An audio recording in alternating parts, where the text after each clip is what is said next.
Hello everyone, welcome to our next episode of Behind the Scenes. We've been through this journey of seeing our teams from product to tech, from marketing to HR. Now, it's time to look at another part of our corporate machine, finance. And it is my pleasure to introduce you today to our Director of Finance, Mr. Nicolas Majeau. Thanks a lot for joining us this afternoon. My pleasure. And as we say to all of our guests, we know how busy you are, we know how precious your time is. So again, thank you for taking this time. How do you feel being on the show? Good. Actually, I've been looking at a few of your segments, so congratulations on the continuing segments. And it got me thinking, when am I going to get invited? So I'm happy to be here today, finally. Thank you, Nick. It's of course a pleasure to have you. Thank you. And I've got a lot of I wouldn't say questions, but curious things that our audience want to know. So let's start with that $1 billion merger.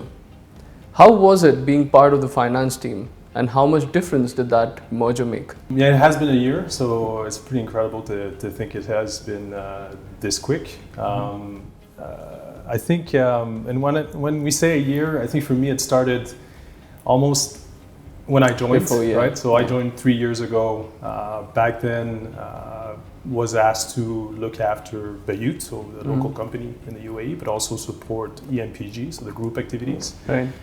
The role became, the focus became quickly on EMPG and its growth. We were at that point, I think the group had gone through a fundraise, which is a credit to the work that the business had done and management had done to that point to get the investors to believe in the business model, the growth of the company, and fund the next stage of its growth. So back then we were in 6 countries, including the UAE with Bayut, and started looking at those opportunities to be able to... This is even before the merger. So this is way before the merger, so 3 years ago. A lot of people don't see what happens before, but there's plenty of discussions, there's plenty of activity that happens before something like this happens and is finalized. And I personally got very, very busy looking at different opportunities. So there was the merger, but about the same time, we closed also different transactions that got us not only through the merger with OLX, through other countries in the Middle East, so expanding our footprints in the Middle East, but also through acquisition of some of the Lamudi assets got us into Asia and even across to the Americas in Mexico. So it was a bit of a wild ride for around 18 months, and then everything kind of happened at the same time. And when the smoke cleared, we were in 18 countries. From 6? From 6, almost... Wow. Almost overnight, Nice. So with a $1 billion valuation. Taking this opportunity, having our Director of Finance right here, with this whole M&A that's happened, how different or how complicated does forecasting and looking at profits and all of these things go about? I know it's more exciting for you. Sure. Well, I think personally, when I joined the group, it was one of the reasons I did. The promise or the focus of the group on growth, and that's something I'm very interested in. In terms of, I guess, how it changes things, the main challenge, especially through the merger, was, when you look at a transaction and what happens before the merger, right? You look at each other's books, you kind of have a look at what's on the other side. It's like reading the other person's diary, isn't it? Well, I think it's kind of courting each other and seeing, okay, what do you do? What are you forecasting to do? And also, who's the people revolving around the company? But at that stage, it's very limited amount of people looking at this, right? Because it is very confidential. So you have an idea of what it's going to be getting together. I think in this merger, sometimes mergers are done you'll hear the word synergy. Right. So mergers are done to more focus on the cost side, and maybe joining together you'll decrease the cost because then there's overlap there. I think for us it was very much from the onset. How are we are we going to be stronger together? So, sort of, excuse the pun, but very top line focused and growth focused, right? So that's a bit different. So then, are we going to be more than 1 + 1 equals 2, right? So I think that was the main focus of those discussions, and then there was a belief that we would be stronger with those two companies together. So Nick, let's stay back in 2020 for a bit. During the onset of the pandemic, we wanted to give back to our community, and we offered relief for our partners and even FOC listings for the real estate clients. Can you tell us, in your opinion, how did that affect our books, and how did you facilitate all of this? When all this happened, we had a very industry approach to it, which was, what can we do to help the industry, which we're part of, right? Because we function when the industry functions. So we did give a bit of relief to our customers. We also, to our existing customers, through discounts or relief months. We also gave some of the clients that weren't with us free of charge, or a bit of a onboarding, so that during those difficult times they would continue their business and being able to do that with reduced costs. I think the real challenge for us was on the cost side. I mean, our activity, most of our costs are in people and in marketing to create leads for our clients. Right? So, and we decided very early on that we wouldn't compromise on either of those. So then it does squeeze a company a bit in terms of cash and in terms of profitability, but we thought that was, in the long run, and looking at the long run, which this company is focused on, was the best way to approach the crisis in the COVID times. Yeah, and of course I've personally heard a lot of nice stories, and I think most of our clients actually, they've been with us. All right, Nick, so let's come back to the present time now.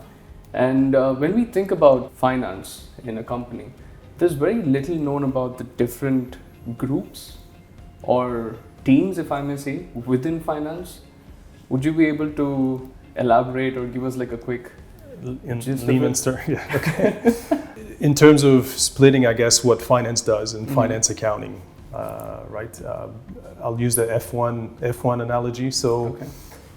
In finance, you've got the most important thing in F1 is the engine, is the car. Without it, you don't make it to the track, right? So in finance, that's called finance operations. So that's where a lot of the data entry. So when you talk about accounts receivable, accounts payable, 101 contracts team, all those terms that you hear about. That's where most of the people are. So you need to make sure that that engine is running as smooth as possible. Okay. And once you're on the track, then you always want to refine that engine and make sure that it gets optimized, right? And then when you've got the financial accounting team, which are the ones looking at the accounts, producing the statements, looking at P&L, balance sheets. So that's where you hear those terms. Those I compare to the engineers that are on the paddock, looking at the dashboards, looking at, is the engine overheating, is there oversteering? And those are the guys that, through the numbers, can tell you what's happening with the engine. And if there's any, what should we do with it, right? So is there anywhere where we need to raise flags we need to work on? And then you get to what's often called FP&A, so financial planning and analysis. Okay. And those are the guys at HQ would take all that data and decide, and the input from the engineering team that's closer to the car, and say, well, what do we do with it? Going forward, what does that mean for the business, right? What does that create in terms of opportunities, or how can we get better at what we do? How can we fulfill our goal of being the best team, the best car on the track, right? So I guess in simple terms, that's how I would cut it up. And then depending on the business, then some of the aspects are very different or more focused, depending on the industry and also type of business, if it's listed, private, or... First time I've heard finance with the F1 analogy. That's brilliant. Well, I don't even think. I mean, it's not. Usually, people think about finance, especially the non-financials. You speak accounting, and it's not the most exciting thing. We've seen through the pandemic, through 2020, 2021, there's been a lot of money floating in the market because businesses are going down, businesses are coming up. There's a lot of opportunities, and the market is heating up. And the one thing that's been on everyone's mind is where do they put their money? Cryptocurrency, it's a very popular buzzword these days. And another one of those, blockchain. Of course. Which I think are probably two of the words these days that people love. Well, hear the most of without understanding. And I bring those two words because not a lot of people see those together, but actually crypto is based on or is made available by blockchain. Right. And the best way I can describe blockchain is if you have a bunch of Google Sheets joined together, right? So if somebody changes something on one of them, all the Google Sheets change together, right? So it's about transparency of transactions and who's holding on to what. So when we take that to cryptocurrency, the popularity or it's existed for a long time, and Bitcoin. I think back 10 years ago, I got a friend that convinced me to buy a bit of Bitcoin, so I followed it from afar. So it wasn't a lot of money. So okay, all right. Which I regret now. But it's about having a limited amount of that money, right? So compared to dollars or our current currency, which the governments can print more of. Right. There's more certainty on how many exist or how many there will be at the end. And then through those Google Sheets, it's okay, we know who's holding on to that money. So we know exactly which transaction happened and how much that value or what exchange that had. So I think personally, I think it's still very early days because like any other money or currency, it needs to be adopted. So it's all about trust. So when you exchange money with someone, it's because they know they can buy, they have a value of what they can do with that money. So it's right now, it's people trying to, it's very speculative. If I can just sort of nudge you a bit further over there. So if we take the dollar or any world currency for that matter, it's backed up by the country's economy, for example, right? Again, it's just a matter of trust because when you say that it's backed up by the government, those people trust that government, right? And that's why you see sometimes some big fluctuations of currency. People are trying to decide if they trust it enough, and when you see people buying a pizza with crypto, it's because the person producing or that business believes that that there might be a bit of value here, but it's still very speculative at the moment. Where have you invested your money then? Sure. So when I was at university, so I did my degree in accounting, but also finance. Did my CFA, which is more of a investment management degree. And then very early on, I started and I guess dabbled in day trading and looked at, started getting comfortable with investing on the market with my own savings and just having a bit of fun with it and exploring it. So what I can say is I've gone through that. He's not going to give us a straight answer. That's I'll tell you the two advice I give, I guess, friends and family that ask me to look at their portfolio and have a bit of advice on where they're investing their money. One thing I do say is, which a lot of people spend most of their time when they talk about investment, looking at how can I make that extra percentage of revenue, of return, right? What I say to them is, let's look at the cost side first, because to make money, you need money, and that means savings. And to make savings, you need very simply to spend less than you make. Right? Regardless how much you make. and to make savings, sometimes people focus on the revenue side, but look at the cost side. And where that becomes important, I've done it so often with people, is very simple things like, especially your recurring spend, have a look at your car insurance. Like, it's the type of thing that we just renew, right? It comes up for renewal, yeah, sure. But if you shop around, doesn't take much time, doesn't take much effort, and you cut a lot of costs that you can use then to invest. And I'm sure you've seen, and we've all seen those graphs that if you saved $50 a month, or you invested $50 a month when you were 20, right now it would be a lot of money. Was it the secret of compounding? Yeah, so, but the secret to that is put a bit of money every day or every month into investing. What were you doing before joining us at EMPG and Bayut and dubizzle? I did a few things in quite diverse industries. Right? So I started my career, so I'm Canadian, and I started in audit.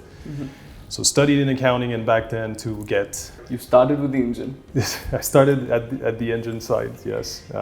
Needed to do audit, so external audit. So this is when you go in the company, looks at their books and put an opinion or give an opinion on the numbers and their veracity. So started with PwC, Montreal.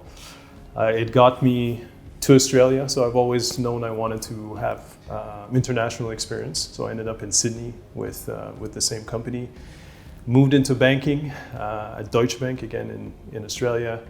From there, again, my path, or I've always thought I would go to industry or to work for a corporate. Did that in the energy sector, which got me to work a bit more in the treasury side, the FP&A side, project finance. And then ended up back in Canada, where I worked for a developer, a real estate developer. And that was my first foray in real estate.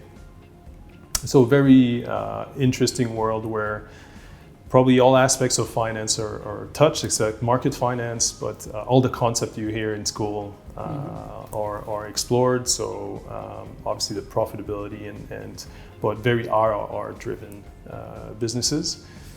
And then came to Dubai. My wife's got offered a job in Dubai, and then transferred my knowledge and worked for a real estate developer here in Dubai. And then I ended up looking for what I wanted was to work for a company that was looking at aggressive growth, was looking at growing from experience. That was what I was interested in. I've always been always strive and get excited when companies are looking at growing, and ended up at Bayut. It's amazing to know that entire journey. Those are some really big names to just start off with. And yeah, I get interestingly that comment sometimes where I started with bigger firms, which I think with hindsight was probably, I mean, there's advantage of working for big companies. You understand structure, you understand, obviously they've been at it for longer, so good business practice. The one downside, I guess, is you do look at or end up looking at a very specific part of the business most often, because it is that big. And when I worked for a developer, I realized I probably am more entrepreneurial in my view of the business, and got involved in more the strategy, decision making, and touching a lot of the other departments, because it was a smaller company. And also having access to my work, how does it impact the company directly?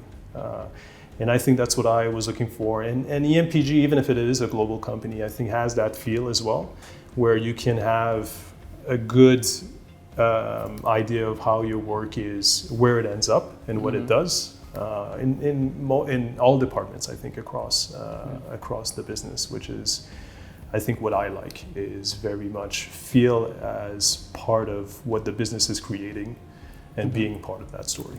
Let's talk about what you do after work. Now, what we are usually used to, go back, it's the sofa, you kick back on the sofa, put on something to watch, and that's your evening. You, on the other hand, are known for cycling. As does happen. That does happen, yeah, just to clarify. Well, cycling, there's running, there's swimming. What do you call it? Triathlon? Triathlon. Yeah, all of that. So, how did that start? And is there like a favorite sport of yours? Like, you don't know how the time flies when you're doing it.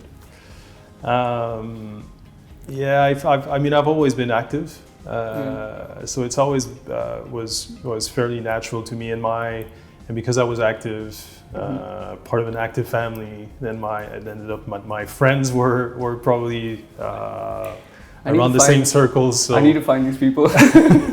So when I was younger, played ice hockey like you do in Canada, and basketball. Of course. My height, I had got pushed into those sports. So I was always quite active, and for me, sports was friends. Sports was just part of life. And obviously, when I got older, the body doesn't follow as much. So I think the contact sports took a bit of a backseat. Yeah, correct. And then ended up. I think my first triathlon was a corporate triathlon. Mm-hmm. So somebody couldn't make the team, I think, and I just ended up showing up with my mountain bike, and so I'd never really swam or cycled or road cycled before, but just got hooked on it, and I've been doing triathlon ever since. So, but still just nothing competitive. It just keeps me active, and I think pretty much for me keeps me sane as well. So Nick, it's been a pleasure. And I just want to leave our audience with something, because this is, again, something that they've been always asking about everyone we've had on the show. If they want to join your team in finance in Bayut and dubizzle, what are the qualities that you look for a person? So I think it comes back to the last question. So for me, very important trait is obviously the technical aspect, someone that understands the role and what's required, but very often what we're looking for is somebody that's curious, that's looking at learning, because usually those are the kind of people that bring a lot of value to the table through questioning how things are done, get to improve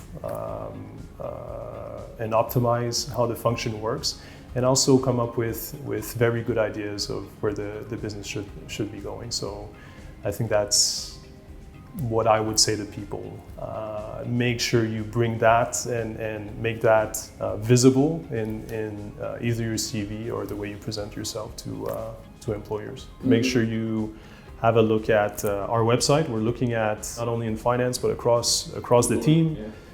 And you can go on Bayut.com, dubizzle.com, go to the careers page. There's more information there, and we are frequently also advertising across LinkedIn and those portals. I'm sure we have a lot of opportunities, so if you do see this, do apply. And thanks, Nick. Thanks for having me, finally. It's been a good, fun time together. It always is. Yeah. Thanks, everyone, for joining us for this episode. I can't wait to bring more stories to you from behind the scenes. So until next time, stay tuned.